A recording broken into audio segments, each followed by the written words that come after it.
Hello guys, हजुरहरूलाई मेरो च्यानलमा स्वागत छ र म आज बनाउन जाँदैछु खिर। मलाई त्यति राम्रोसँग खिर बनाउन त आउँदैन, त्यही पनि म कोसिस गर्दैछु। हेर्नुहोस् है, मैले एउटा सानो देब्ची बसालेको छु र त्यसमा मैले आफूलाई चाहिए जति कति खिर गराउने हो त्यही अनुसारले मैले दुध राख्दैछु। अनि म यो दुधलाई चाहिँ यो देब्चीमा मजाले पहिला उबाल्छु, हैन, भलभलती उबाल्छु।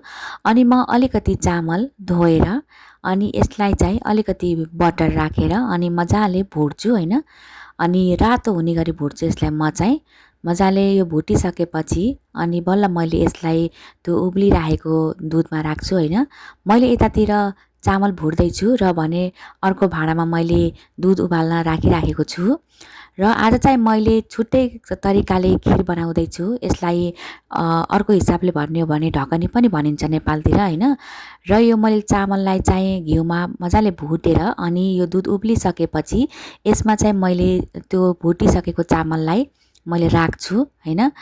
अनि राखेर अनि मजाले यो जबसम्म पाक्दैन, हैन, तबसम्म यसलाई चाहिँ मजाले चलाउनु पर्ने हुन्छ।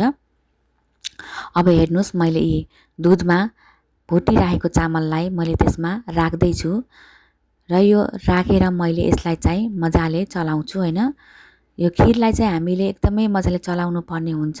चलाएन भने भाँडाको पिँधमा गएर लाग्छ, हैन, अनि डढ्छ खिर तलबाट र डढ्यो भने डढेको स्मेल आउँछ, त्यसैले त्यति राम्रो हुँदैन। त्यसैले हामीले यसलाई डढ्न नदिनको लागि चाहिँ हामीले डाडु या पन्नु केसीले पनि हामी यो खिरलाई राम्रोसँग चलाइराख्नु पर्ने हुन्छ।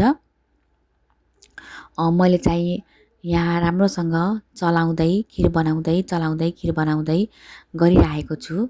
हजुरहरूले हेर्न सक्नुहुन्छ यी मैले कसरी चलाइरहेको छु भनेर।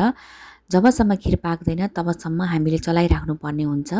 अनि यो बाक्लो हुँदै जान्छ। यी बनिसकेपछि लास्टमा यसरी रेडी हुन्छ। यी मैले यसमा स्वादअनुसार चिनी राखिसकेको छु, हैन। तपाईहरुलाई कतिको मनपर्छ र यसमा हामीले काजु, किसमिस, बदाम अनि नरिवलको धुलो पनि राख्न सक्छौं र खाना एकदमै टेस्टी हुन्छ। हजुरहरूले पनि ट्राई गर्नुस् ल।